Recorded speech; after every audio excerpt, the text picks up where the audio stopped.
এ হচ্ছে সান, যে কোনো এক অপরাধের কারণে 10 বছর জেলে ছিল, তবে আজকে সে মুক্তি পাচ্ছে। অফিসার তার জিনিসপত্রগুলো ফিরিয়ে দিলে দেখে তার পুরনো ঘড়িটা নষ্ট হয়ে গিয়েছে। এরপর জেল থেকে বের হয়ে প্রথমেই সে তার বাবার সাথে দেখা করতে যায়, কিন্তু তাকে দেখে তার বাবা খুব রাগান্বিত হয়ে দরজা আটকে দেয় এবং হঠাৎ করে সে বেশি অ্যাগ্রেসিভ হয়ে যাওয়াতে স্ট্রোক করে। সান দ্রুত তাকে হসপিটালে নিয়ে আসে। সেখানে তার ছোট বোন জিউন এবং তার হাজবেন্ড জিয়ানের সাথে দেখা হয়। জিউন তাকে বলে, তুমি আর এখানে এসো না, বাবা তোমাকে দেখলে রেগে যাবে। আসলে সানকে তারা তেমন একটা পছন্দ করতো না। এসব শুনে সান মন খারাপ করে চলে যাচ্ছিল। এমন সময় রাস্তায় সুমি নামের এক বৃদ্ধ মহিলা তাকে বলে, আমাকে একটু লাইফ হোটেলে দিয়ে আসো। সান দেখে সুমির গলায় লাইফ হোটেলের অ্যাড্রেস লেখা আছে। এই দেখে সে ওই মহিলাকে হোটেলে পৌঁছে দেয়। সেখানে তার পরিচয় হয় শাও নামের এই মেয়েটার সাথে। শাও হচ্ছে এই হোটেলের মালকিন। সুমি না বলে চলে যাওয়াতে শাও তার উপর প্রচন্ড রেগে যায়। এরপর সে সানকে ধন্যবাদ জানায় সুমিকে পৌঁছে দেওয়ার জন্য।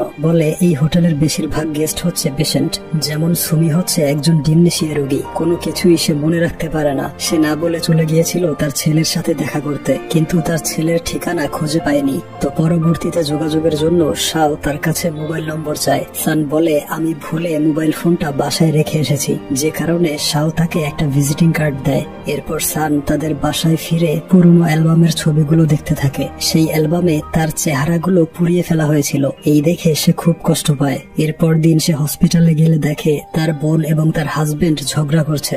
জিয়ান বলে, আমি সাধারণ একজন ট্রাক ড্রাইভার, এদিকে জিউন প্রেগনেন্ট, তাই সে কাজ করতে পারে না। ডক্টর বলেছে বাবার সার্জারি করাতে হবে, এর জন্য 1,50,000 টাকা লাগবে। সে সানকে 1 লাখ টাকার ব্যবস্থা করতে বলে। সান বাড়ি ফিরে এসে তার পুরনো কয়েকজন বন্ধুকে ফোন করে, কিন্তু সবাই তার ভয়েস শুনে ফোন কেটে দেয়। এরপর সে নানান জায়গায় কাজ খুঁজতে শুরু করে, তবে সে জেল ফেরত আসামি হওয়াতে কেউ তাকে কাজ দিতে চায় না। তারপর সে চলে আসে তার ছোটবেলার বন্ধু কিমের কাছে, তবে দেখা যায় কিম তার ম্যানেজারকে মেরে আহত করে ফেলে, ফলে কিমের চাকরিটা চলে যায়। সান এসেছিল তার কাছে চাকরি চাইতে, কিন্তু যেহেতু কিমের চাকরিটাই চলে গিয়েছে, তাই তার জমানো টাকাগুলো সানকে দিয়ে দেয়। সান বুঝতে পারে তার বন্ধুও বেকার হয়ে গিয়েছে, তাই টাকাটা কিমের হুডির মধ্যে রেখে চলে আসে। এরপর তার মনে পড়ে শাওয়ের কথা, ভাবে সেখানে গেলে হয়তো কোনো কাজ পাবে। এই ভেবে চলে আসে লাইফ হোটেলে। শাওকে বলে, আমি যে কোনো কাজ করতে রাজি আছি, আমাকে শুধু একটা চাকরি দাও। শাওয়ের এমনিতেও একজন লোকের দরকার ছিল এই হোটেল দেখাশোনা করতে, তাই সে বলে, তোমাকে 3,000 টাকা স্যালারি দিব, এর সাথে 3 বেলা খাবার ফ্রি। কিন্তু সান 5,000 টাকা স্যালারি চাইছিল। সানের কথা বলার স্টাইল দেখেই শাও বুঝে যায় সে অনেক বছর জেল খেটেছে, তাই চেক করার জন্য তার নাম ধরে ডাকে। আর বিগত 10 বছরের অভ্যাসগত কারণে সান উঠে দাঁড়িয়ে তাকে স্যার বলে ডাকে। এই দেখে শাও বলে, তুমি একজন জেল ফেরত আসামি, তাই 3,000-এর বেশি দিতে পারবো না। এই শুনে সান খুব কষ্ট পায় এবং রাগ করে চলে যেতে থাকে। তখনই আবার চেন নামের এই লোকটা শাওয়ের সাথে দেখা করতে আসে। সে একজন ব্রোকার বা দালাল। সে চাইছিল শাওয়ের হোটেলটা বিক্রি করে প্রফিট করবে, কিন্তু শাও তাকে বলে, আমি কখনোই এই হোটেল বিক্রি করব না, আপনি এখানে আর আসবেন না। এই শুনে চেন রেগে তার সাথে খারাপ আচরণ করে। সান তাকে ধরে বাহিরে নিয়ে আসে এবং তাকে মেরে তাড়িয়ে দেয়। এই দেখে শাও খুব ইমপ্রেসড হয়ে যায় এবং সানকে আরো 500 টাকা বাড়িয়ে 3,500 টাকা স্যালারির চাকরি দেয়। এদিকে চেন তার বস মিস্টার ডাজিকে বলে, মনে হচ্ছে শাও তার হোটেল কখনোই বিক্রি করবে না। এছাড়া সান নামের একজন বডিগার্ড তাকে পাহারা দিচ্ছে। এরপর দিন ডাজি সানের সাথে দেখা করে। তারা দুজন ছিল ছোটবেলার বন্ধু। সে সানকে বলে তার হয়ে কাজ করতে। কাজটা হচ্ছে শাওয়ের সাথে মিশে এমন কোন সিক্রেট ইনফরমেশন বের করতে হবে যাতে সেই ইনফরমেশন থানায় জমা দিয়ে হোটেলটা বন্ধ করা যায়। ডাজি সেই এলাকায় নতুন একটা শপিং কমপ্লেক্স করতে চায়, কিন্তু শাও তার হোটেল বিক্রি করতে রাজি হচ্ছিল না। সান সবকিছু শুনে প্রথমে মানা করে, তবে ডাজি তাকে 50,000 টাকা দিয়ে বলে, হোটেলটা বন্ধ করতে পারলে তোমাকে আরো টাকা দিব। এই লোভনীয় অফারে সান রাজি হয়। এরপর সে হোটেলে চলে আসে। শাও তাকে হোটেলের সবকিছু ঘুরিয়ে দেখায়, বলে, আমি এই হোটেলটাকে পেশেন্টদের জন্য সেকেন্ড হোম বানাতে চাই, যেখানে সবাই অল্প খরচে সেবা নিতে পারবে। এর জন্য আমি ইনভেস্টর খুঁজছি। এরপর সে মিস্টার শিফু নামের এই লোকের সাথে পরিচয় করিয়ে দেয়। সে এখানে থাকছে অনেকদিন যাবত, আর শাও তাকে বাবার মতো শ্রদ্ধা করে। এরপর দেখা যায় সান হোটেল ক্লিন করা থেকে রোগীদের দেখাশোনা করা সব কাজ নিজেই করে। Watch TV series and play on OneWin. OneWin offers exclusive games and unique promotions, more than 3,000 slots, and convenient ways to make deposits, including cryptocurrency. Join OneWin and win every day. এরপর সে ডাজির সাথে দেখা করে বলে শাওয়ের আর্থিক অবস্থা তেমন ভালো না, তবে সে হোটেলটা পরিচালনা করার জন্য একজন ইনভেস্টর খুঁজছে। এই শুনে ডাজি একটা প্ল্যান করে, বলে আমার একজন লোককে ইনভেস্টর হিসেবে সাজিয়ে তার কাছে পাঠাবো, যাতে সুযোগ বুঝে তার সবকিছু লিখে নিতে পারে। এদিকে সান তাকে দিয়ে অপ্রয়োজনীয় খরচ করাবে এবং দ্রুত শাওয়ের টাকা শেষ হয়ে যাবে। ঠিক সেই মুহূর্তে ইনভেস্টর কন্ট্রাক্ট ক্যান্সেল করে দিবে। এতে সেই হোটেল বিক্রি করা ছাড়া শাওয়ের আর কোনো উপায় থাকবে না। তো এই প্ল্যান করে সান চলে আসে হসপিটালে। ডাজির দেওয়া টাকা উঠিয়ে জিয়ানের হাতে দিয়ে বলে বাবার হসপিটালের বিল পে করবে এবং বাকি টাকা জিউনকে দিবে। এরপর দিন সান দেখে শাও এক পেশেন্টকে খাবার খাওয়ানোর চেষ্টা করছে, কিন্তু মিস্টার লিউ নামের সেই পেশেন্ট বায়না ধরে সে একটা সিগারেট খাবে। তবে কিছুদিন আগেই তার পেটের অপারেশন হয়েছে, যে কারণে শাও স্মোকিং করতে মানা করে দেয়। এরপর শাও মিস্টার লিউ এর দায়িত্ব সানকে বুঝিয়ে চলে যায়, এক ইনভেস্টরের সাথে দেখা করতে আসে। এদিকে লিও বাসায় চলে যাওয়ার জন্য রেডি হচ্ছিল, তখন সান তার রুমের দরজায় তালা লাগিয়ে রাখে। এতে লিও খুব রাগান্বিত হয়ে গেলে সান ধমক দিয়ে তাকে চুপ করায়। সারাদিন সেখানেই আটকে থাকে। রাতের বেলা সান তার রুম খুলে দেয়, বলে জেলে আমাকেও টানা কয়েকদিন এরকম আটকে রাখতো। এরপর সে একটা সিগারেট দিয়ে বলে আমাকে ভালোভাবে কাজ করতে সাহায্য করুন, এর বিনিময়ে আপনাকে লুকিয়ে স্মোক করতে দিব। দেখা যায় সান তাকে নিয়ে আসে পার্টি করতে, সেখানে লিও খুব এনজয় করে। এরপর দিন শাও এসে দেখে লিও এবার চুপচাপ খাবার খাচ্ছে, তবে সে রুমের মধ্যে সিগারেটের গন্ধ পেয়ে বুঝে যায় সান তাকে সিগারেট দিয়েছিল। তাই সে সানের বেতন থেকে 200 টাকা কেটে নিতে চায়। তখন শিফু সানের প্রশংসা করে বলে গতকাল লিও খুব জেদ করেছিল, সান তাকে কন্ট্রোল না করলে সে বাসায় চলে যেত। শিফু চলে গেলে শাও বলে একজন বাবুর্চি জোগাড় করো, ইনভেস্টর বলেছে হোটেলের সার্ভিস এবং ডেকোরেশন ভালো না করলে সে ইনভেস্ট করবে না। এরপর দিন সান তার বন্ধু কিমকে বাবুর্চি হিসেবে নিয়ে আসে। শাও এবং শিফু সেই খাবার খুব পছন্দ করে। এছাড়াও সানের মতো আরেকজন জেল ফেরত আসামি চই কাজ খুঁজছিল, তাকেও সান নিয়ে আসে এই হোটেলে। জেলে থাকা অবস্থায় এই ছেলেটা সানের সেবা যত্ন করত। এদিকে 3 জনকে কাজে রাখার মতো টাকা শাওয়ের ছিল না, তবে এই 3 জন হোটেলের সিকিউরিটি টিম হিসেবেও কাজে আসতে পারে, এই ভেবে তাদেরকে কাজে রাখে। এরপর দেখানো হয় হোটেল ডেকোরেট করতে নতুন করে ফার্নিচার আনা হচ্ছে। তারা সবাই মিলে হোটেলটাকে পরিষ্কার পরিচ্ছন্ন করে একদম ঝকঝকে করে ফেলে। এদিকে পেশেন্টরাও 3 বেলা সুস্বাদু খাবার খেতে পারছিল। তবে এই সবকিছু করতে শাওয়ের জমানো বেশিরভাগ টাকা শেষ হয়ে যায়। একদিন হিসাব করতে বসে দেখে সান অনেক অপ্রয়োজনীয় জিনিস কিনেছে, যেমন লিওকে একটা সোয়ার্ড কিনে দেয়, সেটা নিয়ে সে সারাদিন প্র্যাকটিস করে। আবার শিফু অপেরা সিঙ্গিং করতে ভালোবাসে, তার জন্য হোম মিউজিক সিস্টেম কিনেছে। এভাবেই অনেক টাকা নষ্ট করে ফেলে। শাও তাদের 3 জনের বেতন দেওয়ার পর বলে আমার কাছে আর টাকা নেই, ইনভেস্টর কন্ট্রাক্ট সাইন না করলে হোটেল চালু রাখতে পারবো না। ঠিক এমন প্ল্যানই করেছিল সান এবং ডাজি। সে ডাজিকে ফোন করে জানিয়ে দেয় আমাদের প্ল্যান কাজ করেছে। শাওয়ের হাত একদম খালি। এরপর দিন লিও সুস্থ হয়ে তার মেয়ের সাথে বাসায় চলে যাচ্ছিল। শিফুকে বিদায় জানাতে আসলে সে দরজা খোলে না। এরপর দেখা যায় সানের জন্য সে একটা উপহার এনেছে, যা দেখে সান খুব খুশি হয়। এদিকে শিফু খুব মন খারাপ করে জানালা দিয়ে তাদেরকে দেখছিল। লিও চলে গেলে সান চলে আসে শিফুর রুমে, বলে আপনার আপনজন কেউ নেই, তাই লিওকে বাসায় ফিরে যেতে দেখে খুব কষ্ট হচ্ছে তাই না? শিফু তার কথার উত্তর না দিয়ে গোসল করতে চলে যায়। সান তাকে গোসল করতে সাহায্য করে। তখন শিফু বলে আমার স্ত্রী প্রায় সময় খুব অসুস্থ থাকতো, তাই আমরা সন্তান নিতে পারিনি। তবে এতে আমার কোনো আফসোস নেই, কারণ আমরা দুজন একে অপরকে খুব ভালোবাসতাম, সেটাই যথেষ্ট ছিল। সান বলে ছেলে মেয়ে না থাকলেই ভালো হয়, আমার বাবা আমাকে জন্ম দিয়ে খুব লজ্জিত, সে কখনোই আমার সাথে ভালোভাবে কথা বলেনি। এই বলে সে খুব ইমোশনাল হয়ে যায়। এরপর শাও তার সাথে ইমার্জেন্সি মিটিং করতে বসে। সানরা জেল ফেরত কয়েদি, সেটা ওই ইনভেস্টর জানতে পেরেছে, তাই এখন তাদেরকে বের করে দিতে হবে, তা না হলে সেই ইনভেস্টর ডিল ক্যান্সেল করে দিবে। তখনই আবার সানকে হসপিটাল থেকে ফোন করা হয়। সান হসপিটালে গিয়ে দেখে তার বাবা বাসায় চলে যাওয়ার জন্য রেডি হচ্ছে। সানের টাকায় সে হসপিটালে থাকতে চায় না, কারণ সে জানে সান বৈধ পথে এই টাকা উপার্জন করেনি। তবে সান তাকে থাকার জন্য জোরাজুরি করে। তখন সানের বাবা বলে আমার ছেলে অনেক আগেই মারা গিয়েছে। এই কথা শুনে সান খুব কষ্ট পায় এবং চিৎকার চেঁচামেচি করে। এর ফলে অন্যদের ডিস্টার্ব হচ্ছিল, তাই বাধ্য হয়ে সানের বাবা এখানে থাকতে রাজি হয়। এরপর সান সেখান থেকে ফেরার সময় দেখে দুজন পাওনাদার মাও নামের এই লোকটাকে হেনস্থা করছে। সে আবার তাদের হোটেলেই থাকে, তাই সান সেই দুজনকে ভয় দেখিয়ে তাড়িয়ে দেয়। মাও তাকে বলে আমার মাকে একটু দেখে রাখো, আমি ডক্টরের সাথে কথা বলে আসছি। সান কথা মতো তার মায়ের সামনে বসে থাকে। সে এত বেশি অসুস্থ ছিল যে কোথাও বলতে পারছিল না, তাই সে একটা কাগজে তার ছেলের উদ্দেশ্যে কিছু লিখে দেয়। এরপর দেখানো হয় মাও এবং সান ক্যান্টিনে লাঞ্চ করছে। সান এখানে জানতে পারে মাও তাদের বাড়িটা বিক্রি করে দিবে যাতে সে তার মায়ের চিকিৎসা করতে পারে। এই শুনে কিছু একটা ভেবে সান সেই কাগজটা মাওকে দেয় না। এরপর দেখা যায় শাও আবারও তাদের সাথে মিটিং করছে। সে সিদ্ধান্ত নিয়েছে সানদের বের করবে না, বরং ইনভেস্টরের সাথে ডিল ক্যান্সেল করেছে। কিন্তু হোটেল পরিচালনা করার জন্য বিকল্প কিছু ভাবতে হবে। তখন আবার মিলি নামের এই মেয়েটা 1 মাসের ভাড়া নিয়ে আসে। তার মেয়ে অসুস্থ হয়ে হসপিটালে ভর্তি। শাও তাকে কিছু টাকা ফিরিয়ে দেয় যাতে সে তার মেয়ের চিকিৎসাতে খরচ করতে পারে। এখানে সান বুঝতে পারে শাও আসলে খুব ভালো একজন মানুষ, রোগীদের অনেক বেশি ডিসকাউন্ট দেয়, যার ফলে হোটেল চালাতে হিমশিম খায়। এরপর সে হোটেলের গেস্ট বাড়ানোর একটা আইডিয়া দেয়। পরদিন 3 জন আশেপাশের সব হসপিটালে গিয়ে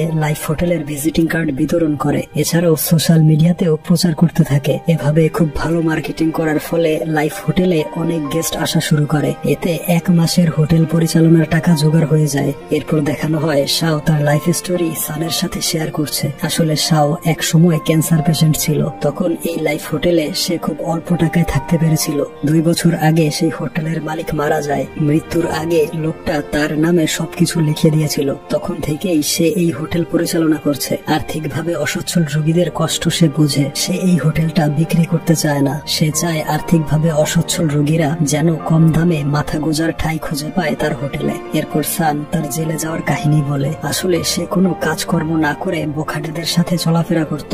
এক রাতে বাসায় ফেরার সময় দেখে এক লোক তার স্ত্রীকে মারধর করছে। এই দেখে সানের খুব রাগ হয় এবং ওই লোকটাকে থামাতে যায়, কিন্তু অ্যাক্সিডেন্টলি সেই লোকটা মাথায় আঘাত পেয়ে মৃত্যুবরণ করে। সেই অপরাধেই তাকে 10 বছর জেল খাটতে হয়েছিল। কিন্তু সে একজনকে বাঁচাতে গিয়ে কাউকে মেরে ফেলেছে, এটা কেউ বিশ্বাস করতে চায় না। এমনকি তার পরিবারের লোকেরাও তার কথা বিশ্বাস করে না। কিন্তু শাও বলে, আমি বিশ্বাস করি তুমি নির্দোষ। তোমার মতো এত ভালো মনের একজন মানুষ এত বড় অপরাধ করতে পারে না। যা শুনে সান প্রচন্ড খুশি হয়। এরপর শাও আরো জানায় তার একটা ছেলে সন্তান আছে এবং তার হাজবেন্ড অনেক আগেই তাকে ডিভোর্স দিয়ে চলে গিয়েছে।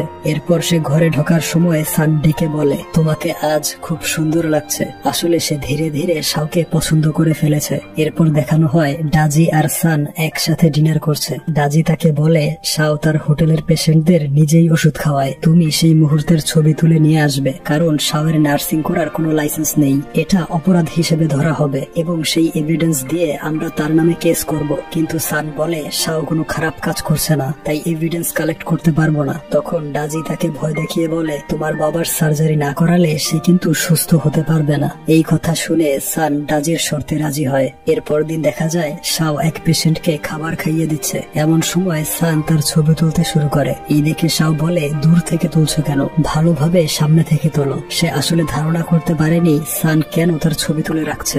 রাতের বেলা মাও অনেক ড্রিঙ্কস করে হোটেলে ফেরে। সে জানায় তার মায়ের সার্জারি করালেও 50-50 চান্স। সেই সার্জারি সফল হবে কিনা কোনো গ্যারান্টি নেই। আবার সার্জারি হয়ে গেলেও বাকি জীবন খুব কষ্টে কাটাতে হবে। সে তার মাকে কষ্টে দেখতে চায় না। সান তাকে সান্ত্বনা দিয়ে সেই কাগজটা দেখায়। সেখানে তার মা লিখেছিল, তুমি বাড়ি ফিরে যাও, মানে সে তাদের বাড়িটা বিক্রি করতে মানা করে। এই দেখে সে অনেক বেশি ইমোশনাল হয়ে যায়। সিদ্ধান্ত নেয় তার মাকে বাসায় নিয়ে যাবে। এত কষ্ট করার চেয়ে শান্তিতে বিদায় নেওয়া অনেক ভালো। এরপর দিন সে হোটেল ছেড়ে চলে যায়। সেদিন আবার মিস্টার শিফুর জন্মদিন ছিল, তাই শাও একটা ছোটখাটো পার্টির আয়োজন করে। শিফু সেখানে তার নিজের লেখা একটা সুন্দর কবিতা পড়ে শোনায়। সবাই খুব আনন্দে বার্থডে সেলিব্রেট করে। সুমি পরিবার নিয়ে একটা সুন্দর গান গায়, যা শুনে সান ইমোশনাল হয়ে কান্না করে। সে বলে, আজকে থেকে এই লাইফ হোটেলই আমার বাড়ি। শাও তার এমন কান্না দেখে তাকে সান্ত্বনা দেয়। এরপর দিন সে সানের সাথে হসপিটালে যায় এবং জিউনের হাতে সানের বেতনের টাকা দিয়ে বলে,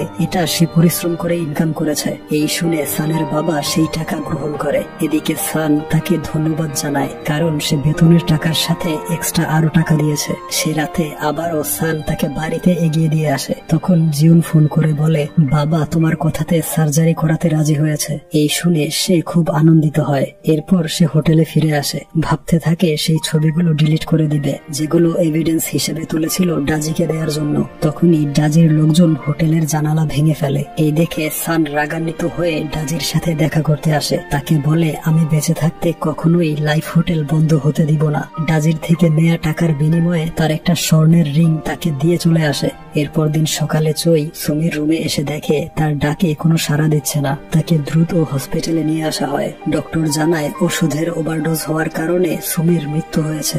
এই শুনে সুমির ছেলে শাওয়ের উপর প্রচন্ড রেগে যায়, বলে তুমি উল্টাপাল্টা ওষুধ দিয়ে আমার মাকে মেরে ফেলেছো, আমি থানায় কমপ্লেন করব। এই শুনে সান খুব ভেঙে পড়ে। সে প্রেসক্রিপশন ফলো করেই ওষুধ দিয়েছিল, কিন্তু সেই ওষুধ কিভাবে ওভারডোজ হয়ে গেল তা বুঝতে পারে না। পরদিন থেকে সুমির ছেলে হোটেলের সামনে বসে আন্দোলন শুরু করে। এছাড়া ডাজির লোকজন বিভিন্ন হসপিটালে গিয়ে লাইফ হোটেলের বিরুদ্ধে প্রচারণা করছিল। এই দেখে সান খুব রাগান্বিত হয়ে তাদের সাথে মারপিট শুরু করে। এটা আবার দূর থেকে সানের বাবা দেখে ফেলে। এদিকে ডাজি চলে আসে সাওয়ের সাথে দেখা করতে। তাকে বলে আমি সুমির ছেলেকে বুঝিয়ে বাড়িতে পাঠিয়ে দিয়েছি, তুমি হোটেল বিক্রি না করলে তাকে দিয়ে কমপ্লেন করাবো, এর ফলে তোমাকে জেল খাটতে হবে। প্রথমে শাও মানা করলেও তার কাছে আর কোনো উপায় ছিল না, তাই সে বাধ্য হয়ে সাইন করে দেয়। এরপর ডাজি সানের দেয়া সেই রিংটা রেখে চলে যায়। এটা দেখেই শাও বুঝতে পারে সান এতদিন ডাজির সাথে মিলে কাজ করছিল, তাই সে তিনজনকে অনেক কথা শোনায়। সান বলে ওরা দুজন কিছুই জানে না, ডাজির সাথে আমি একাই ডিল করেছিলাম, এই হোটেল বন্ধ হয়ে গেলে আমি অনেক টাকা পেতাম।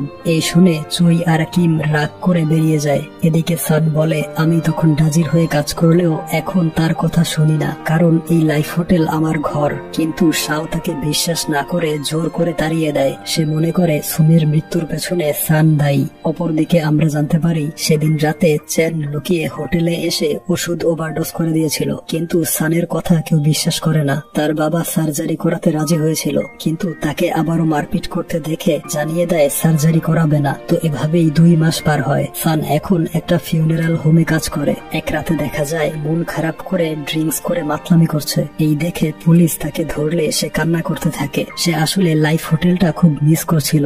পরদিন সে ফিউনারাল হোমে মিস্টার শিফুকে দেখতে পায়। সে তার মৃত্যুর আগেই নিজের নাম এখানে রেজিস্টার করিয়েছে। এই শুনে সান লাইফ হোটেলে এসে দেখে পুরো হোটেলটা ফাঁকা পড়ে আছে, তবে শিফু এখনো এই হোটেলেই থাকে। এরপর দেখানো হয় শিফু তাকে বলছে আমি আর বেশি দিন বাঁচবো না, এই হোটেলটা আমার ঘর, মৃত্যুর আগ পর্যন্ত আমি এখানেই থাকতে চাই। এরপর শাও তার জন্য ফ্রুটস কিনতে চলে যায়। তখন শিফু সানকে পুরনো একটা ভিডিও প্লে করে দেখাতে বলে। ভিডিওটা প্লে করলে দেখা যায় এটা শিফুর ছোটবেলায় রেকর্ড করা ভিডিও। তাদের খুব সুন্দর একটা বাগান ছিল। সেই ভিডিওতে তার মাকে দেখার পর সে অঝরে কান্না করতে থাকে। এমন সময় বিদ্যুৎ চলে যায়, তাই সান জেনারেটর চালু করতে আসে। ততক্ষণে শিফু না ফেরার দেশে চলে গিয়েছে। এর কিছুক্ষণ পর শাও এসে দেখে শিফুর নিথর দেহের পাশে বসে সান কান্না করছে। এরপর শিফুর ছাইগুলো একটা নদীতে ফেলে দেওয়া হয়। সেখানে সান শাওয়ের কাছে ক্ষমা চেয়ে একটা শেষ সুযোগ চায়। শাও কিছু না বলেই চলে যায়। এরপর সান তার বন্ধুদের সাথে মিলে এই হোটেল রক্ষা করার জন্য একটা প্ল্যান তৈরি করে। তারপর দিন হোটেল ভাঙার জন্য ডাজি লোকজন নিয়ে হাজির হয়। চ্যান ভেতরে প্রবেশ করে দেখে সান আর কিম তাদের জন্যই অপেক্ষা করছে। এরপর ডাজির গুন্ডা বাহিনী সান আর কিমকে অনেক মারধর করে। আসলে এটাই সানদের প্ল্যান ছিল। তারা প্রমাণ করতে চাইছিল ডাজি জোর জবরদস্তি করে হোটেল ভাঙার চেষ্টা করছে। এর জন্য আগে থেকেই একটা হিডেন ক্যামেরা সেট করেছিল, কিন্তু সেই ক্যামেরাটা চ্যান দেখে ফেলে। তাই সান সেই ক্যামেরা নেওয়ার জন্য তাদের সাথে মারপিট শুরু করে। অপরদিকে প্ল্যান অনুযায়ী চুই থানায় যায় ডাজির নামে কমপ্লেন করতে। এদিকে শাও চলে যায় সুমির ছেলের সাথে দেখা করতে। তাকে একটা ভিডিও প্লে করে দেখায় লাইফ হোটেলে তার মা অনেক খুশি ছিল। এই দেখে শাও তাকে সবকিছু খুলে বলে যে তার মায়ের মৃত্যুর জন্য দায়ী হচ্ছে ডাজি। এই শুনে সে ডাজির বিরুদ্ধে কেস করার জন্য রাজি হয়। এদিকে ডাজি হোটেলে প্রবেশ করে সানকে মেরে আহত করে, কিন্তু সান এত সহজে হাল ছাড়ে না। সেও পাল্টা আক্রমণ করে ডাজিকে সেখানে আটকে রাখে। যেহেতু ডাজিকে ভেতরে আটকে রেখেছিল, তাই তার লোকজন হোটেলটা ভাঙতে পারে না। তখন পুলিশ এসে ডাজিকে অ্যারেস্ট করে নিয়ে যায়। অপরদিকে সানকে হসপিটালে নিয়ে যাওয়া হচ্ছিল। তখন দেখানো হয় কিছুদিন আগে শেষবারের মতো তার বাবার সাথে দেখা করতে গিয়েছিল। সেদিন তাকে বলে অন্তত একবার তোমার সাথে বসে খাবার খাওয়ার ইচ্ছা ছিল, হয়তো এই জীবনে সেটা আর সম্ভব হবে না। তখন তার বাবা এই ঘরের চাবিটা তার হাতে দেয়। দেখা যায় তাদের পরিবারের একটা ছোট্ট ছবি সেখানে লাগিয়ে রেখেছে। তবে সেই ছবিতে সানের চেহারাটা পোড়ানো ছিল না, মানে সে প্রকাশ্যে না বললেও সানকে খুব ভালোবাসতো। এর কিছুদিন পরেই সে মৃত্যুবরণ করে। গুন্ডাদের সাথে মারপিট করার কারণে সানকে কিছুদিনের জন্য জেলখানায় থাকতে হয়। কিন্তু এবার সে দেখে তার নষ্ট হওয়া ঘড়িটা সেই অফিসার ঠিক করে দিয়েছে। আসলে এই ঘড়িটা ছিল তার বাবার শেষ স্মৃতি। এরপর সান দেখে তাকে রিসিভ করার জন্য সবাই একসাথে চলে এসেছে। শাও তাকে পুরনো সেই অ্যালবামটা দেখায়। সে সানের পুড়ে যাওয়া ছবিগুলোর উপর লাইফ হোটেলের লোগোটা এঁকে দিয়েছে। এই দেখে সান প্রচন্ড খুশি হয়। শেষ দৃশ্যে দেখানো হয় শাও তার লাইফ হোটেলটা আবারও চালু করেছে। শাও জানায় সরকারের পক্ষ থেকেই অনুদান দেওয়া হবে, কারণ সরকার জানতে পেরেছে কম মূল্যে অসহায়দের আশ্রয় দিয়ে এবং জেল ফেরত আসামিদের যাদেরকে কেউ কাজে রাখতে চায় না তাদেরকেও কাজ দিয়ে শাও খুবই ভালো কাজ করেছে। এরপর শাও তার হোটেলে জেল ফেরত আরো কয়েকজন আসামি নিয়ে আসে। তারপর থেকে সবাই মিলে হাসি খুশি ভাবে হোটেলটা পরিচালনা করে।